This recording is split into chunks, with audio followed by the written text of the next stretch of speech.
Hello. যুদ্ধক্ষেত্র থেকে পালিয়ে যাওয়া যাবে না, এটা শ্রীকৃষ্ণ শিখিয়েছে। चाणक्य শিখালো, व्यक्ति चाहे कुछ भी कर सकता है, व्यक्ति चाहे तो फिर से प्रयास कर सकता है जीने के लिए, যুদ্ধ জিতने के लिए। আর বিবেকানন্দ শিখিয়েছিলেন মানুষকে ভালোবাসতে হবে।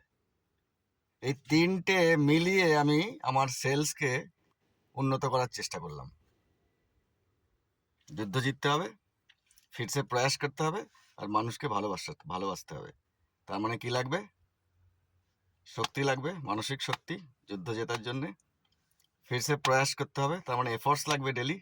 আর মানুষকে ভালোবাসতে হবে মানে বিশ্বাস করতে হবে। এই তিনটে অ্যাপ্লিকেবল টু সেলস। এই সেল করার জন্যে, নিজের জীবনকে উন্নত করার জন্যে মানুষকে বিশ্বাস করে সেলস শুরু করলাম। রোজ প্রত্যেকটা মানুষকে বিশ্বাস করে সেলস। সেটায় ভ্যালু অ্যাডিশন কতটা করতে পারলাম সেটা তো রেজাল্ট বলবে, রাইট? তো শান্তির জন্য জীবন, फिर से प्रयास कर सकते हैं, এফর্টস, জিততে তো হবেই। আর 3 নম্বর, মানুষকে ভালোবাসতে হবে, তার জন্যে ভালো কিছু সেল করতে হবে। এই তিনটের মিশ্রণ করে সেলস শুরু হলো। কিন্তু বিশ্বাসের ফেরত আসার দরকার আছে, বিশ্বাসে ভ্যালু অ্যাডিশন দরকার আছে, না হলে হবে না।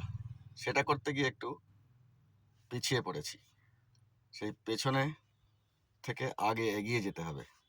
মানুষের সঙ্গ দরকার, মানুষের